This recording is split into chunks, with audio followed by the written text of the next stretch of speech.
The purpose of this video is to help you register your Termageddon account, accept an invitation to access a license, and generate your website policies. So let's go ahead and get started.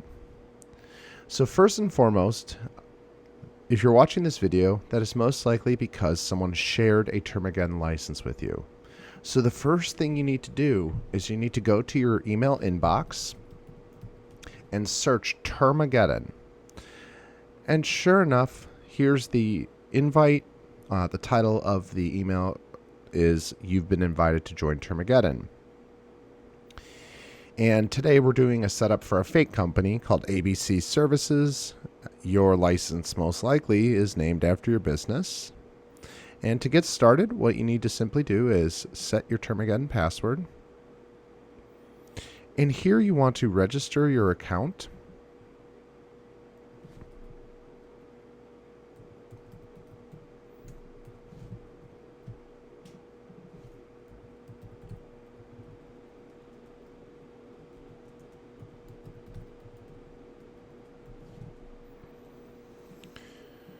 And you can list your web developer here or whoever shared the license with you.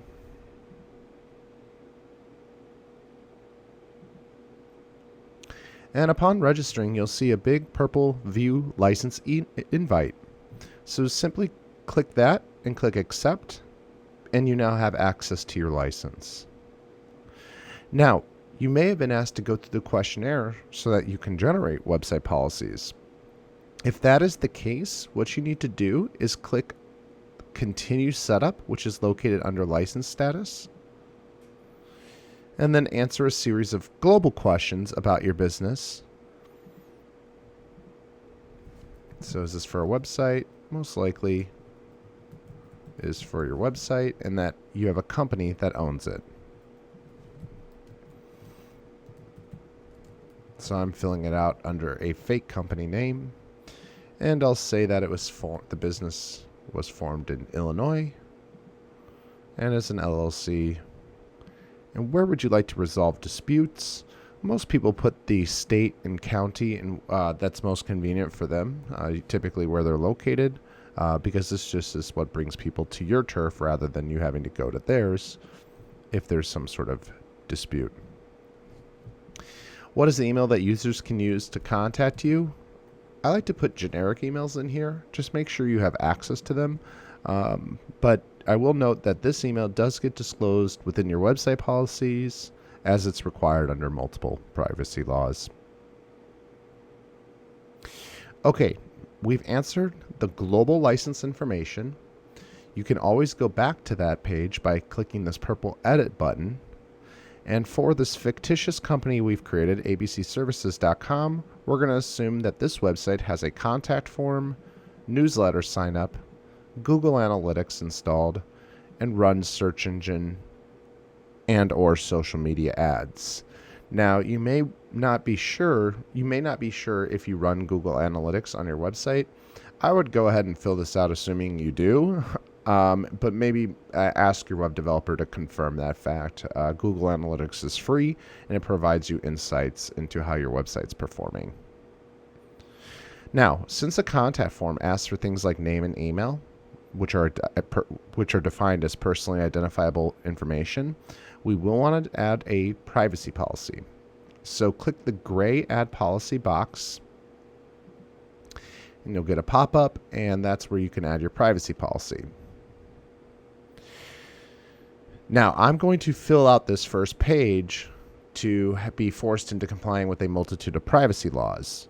You, with your business, may not do business in all the places I'm going to be selecting yes to.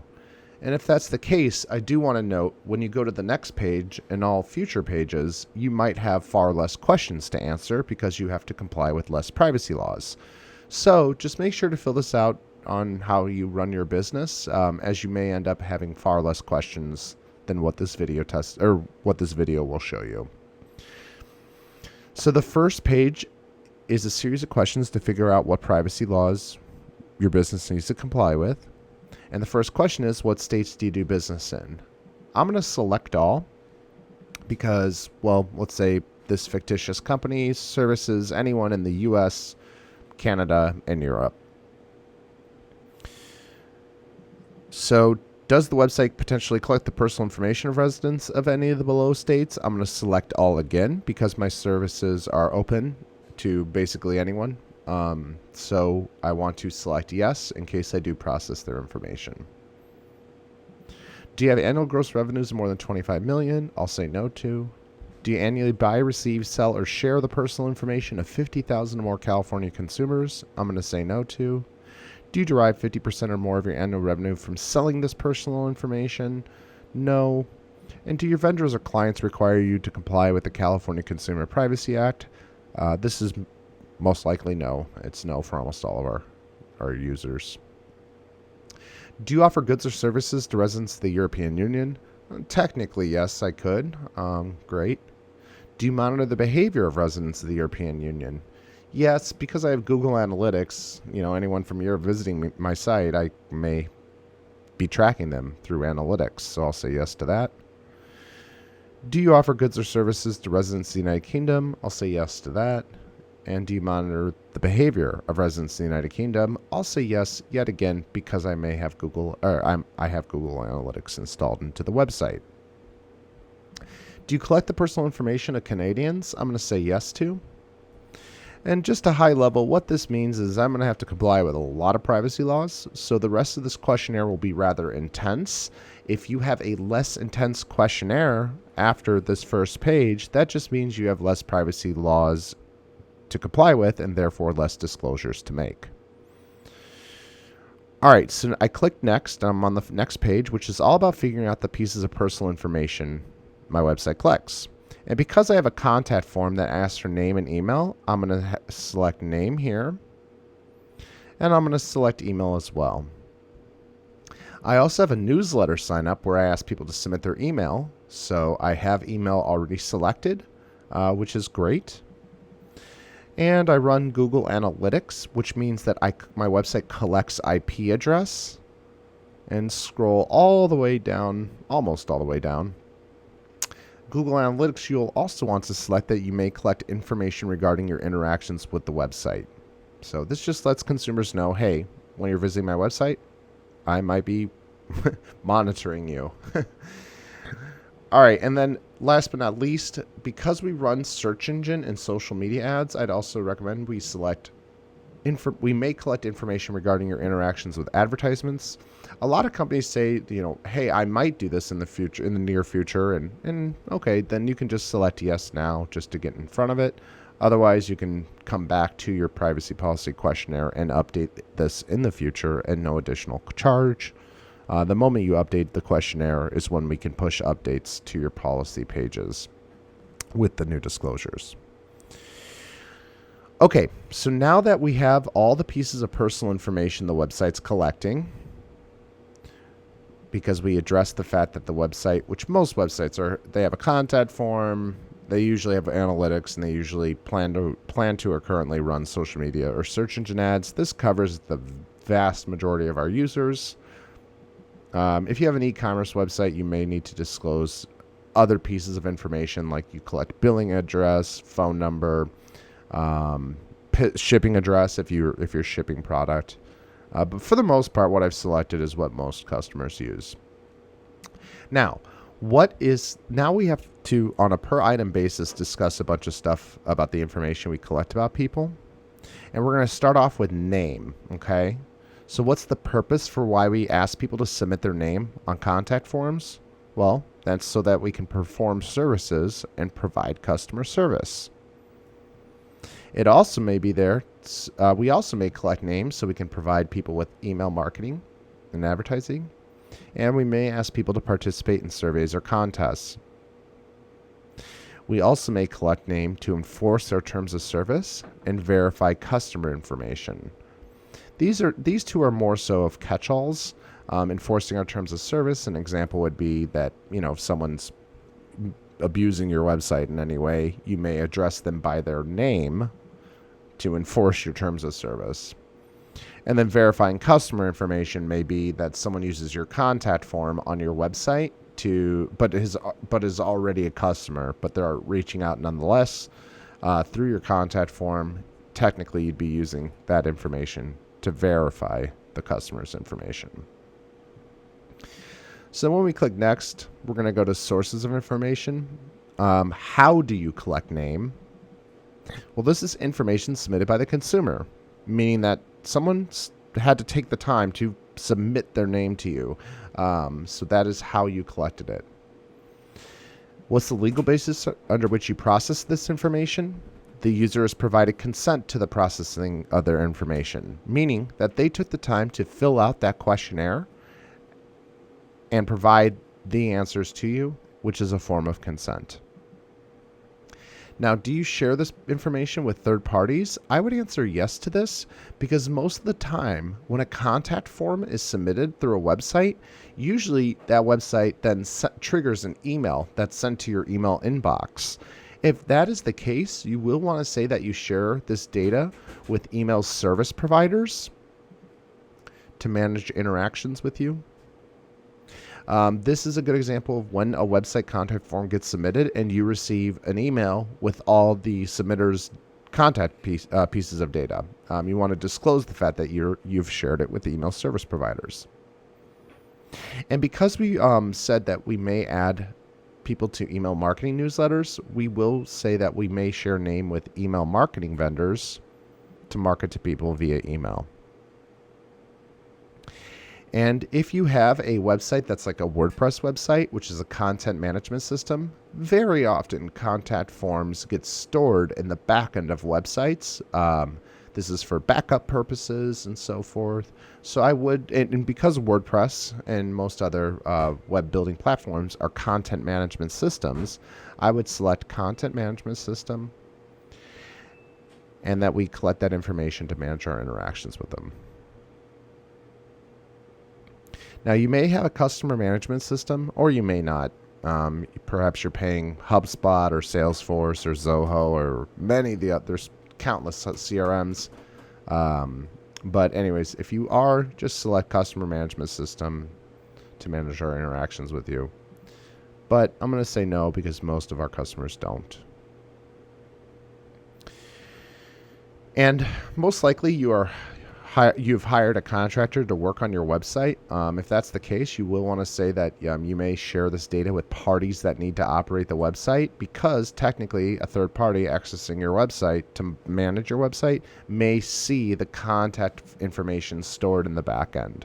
So I like to say that we may share this data with parties that need to operate the website, and that we may share this data with hosting providers to manage our interactions with them. So a good example of this is that, a website gets hacked or something like that. You may ask your hosting provider to log in and perform some sort of update where technically the hosting provider could potentially see that data. So I just like to have it disclosed. All right, now that we've answered all the places with where we share data with, we're going to complete that piece of information, and that's going to bring us down to the next stage. But I'd actually recommend let's go ahead and edit the email address. See email address here. And I'm going to copy all of our answers that we selected for name. This will make things very easy because it pre-answers everything. And most of the time people are collecting email and sharing email the exact same way they're doing it with name as well, making our lives very easy. Upon completing that piece of information, we get brought to the next section, which is IP address. Now, we're collecting that for Google Analytics purposes, but regardless, most contact forms, when they get submitted, the contact form functionality will grab the IP address behind the scenes to do a number of things, but mostly just to verify it's a legitimate submitter. So what I'm going to do, I'm going to load up all the answers for name, because the contact form is already collecting all that stuff. And so you're collecting it still for the purposes of providing services and customer service. But we're going to add the fact that we may also collect IP address for the purposes of analytics, to address Google Analytics. We may collect it for the purposes of counting ad impressions, as well as verifying position and quality of ad impressions. And then we will also want to select that we may collect IP address for protecting against malicious, deceptive, fraudulent, or illegal activity. And this is typically what I see most people fill out, how I see most people fill out this form. Now, what's the source of the information? This is not information submitted by the consumer. Rather, it's collected through tracking pixels and the use of cookies. No one takes the time to fill out their IP address on a contact form. No, it's collected behind the scenes, and that's why we have this selected. Now, what's the legal basis under which you process the information? The users provided consent to the processing of their information.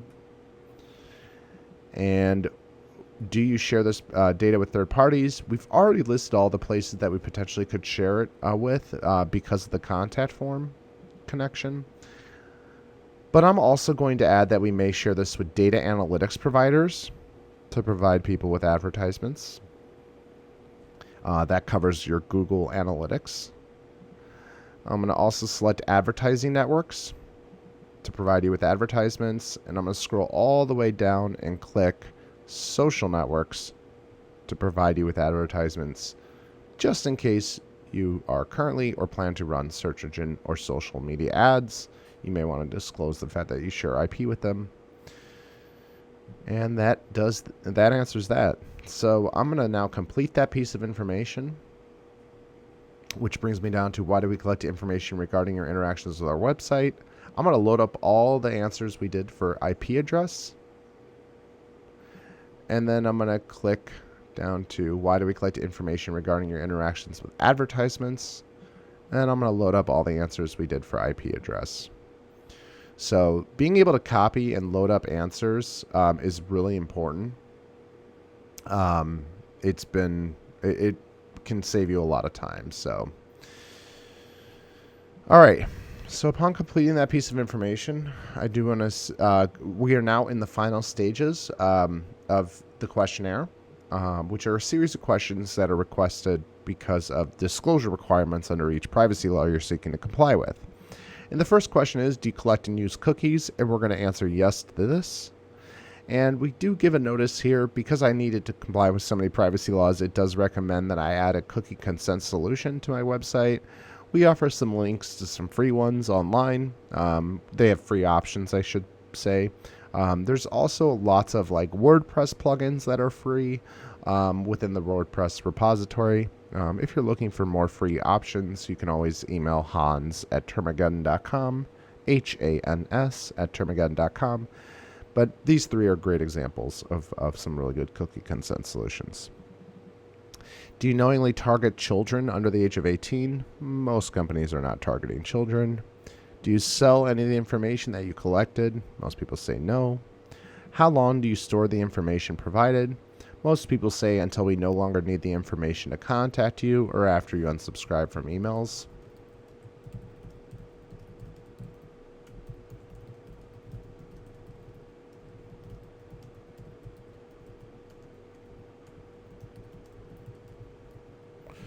Do you use the information for direct marketing? Yes, because of the email marketing. Do you use the information you collected for automated decision making? No. And I will note each question has a question mark where you can click on it and read an article where we disclose what this question means. We do that for just about every question we ask. If you answer yes to this particular question, you have to provide the logic involved in your automated decision making. However, this is most likely no. This is most of our customers select no for this question because they're not doing automated decision making. Do you use the information you collected for profiling? Most customers are not profiling people. How do you protect the personal information you collect? So I'm going to select the most popular answers to this question. This is the one question where I personally like under-promising and over-delivering because whatever I select here will be disclosed within my website privacy policy. So I want to make sure that I 100% am doing whatever I say I'm doing. And I don't want to select something I think I might do in the future. Like I really want to select just what exactly I'm doing right now currently. So I selected the most popular answers, limiting the amount of personal information that we collect to strictly necessarily only, using an SSL certificate, and towards the bottom, maintaining up-to-date software and safeguards. Would you like to include links to your policies, procedures, standards, or codes within your privacy policy? Most people say no. Do you use Google Analytics? We're going to say yes because we have a Google Analytics installed. Does your website contain links to third-party sites? Yes. Social media links, maybe resources you offer, but most people say yes there. Does the website respond to do not track signals? Most people have never heard of do not track signals and therefore have not implemented it into their website. So if you've never heard of do not track signals, chances are you should be going with our recommended answer, which is no. Now, the next three questions are all based around a fundamental theme, which is, do you want to offer privacy rights to people that actually have those rights or to anyone that visits your website, regardless of their location? And if I so may, I recommend giving everyone equal rights because this sends a great message within your privacy policy where you're saying you want to treat people equally. And I think in general, treating people equally is a good business strategy. But in addition to that, it actually makes your life easier as a business owner because if someone were to inquire to exercise their rights, you don't have to figure out what part of the world they're from and what privacy rights they have. Rather, you can just be a good person and delete their data if they request it. Now, what information would the consumer need to provide to verify their identity for a request to exercise their rights? Most people say if you can provide a name and email address, that's enough to say you are who you say you are. How will you notify users of changes to this privacy policy? I'd go with our most popular answer, which is by posting the updated privacy policy to this website. Who should the user contact to request access to, amendments to, or deletion of their data? Most people put in whatever email they listed earlier. Where do you process the data? I'm located in Illinois, so I'm putting Illinois. Have I employed a data protection officer? No. Do you intend to transfer data outside of Canada? I'm going to answer yes to the United States. And what I mean by this is that since someone is going to be potentially submitting data while in Canada on my website, I'm technically taking that data from Canada into the United States. So I'm going to list United States here. Who is accountable for your privacy practices and policies? This is the final question. If you're seeing this question, that is because it is a requirement under PIPEDA, Canada's privacy law. And most people put, the president's name or the website owner's name and contact information.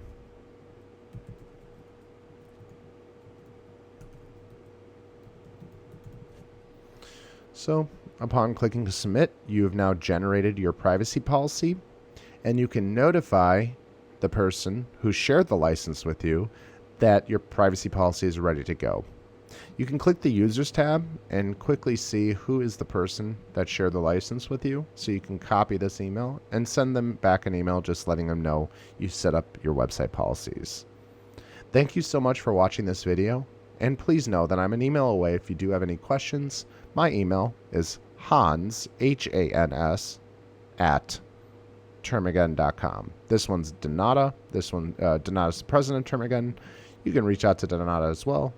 Or if you like my voice and you want to chat with me, Hans at Termageddon.com is also good. Thank you all very much.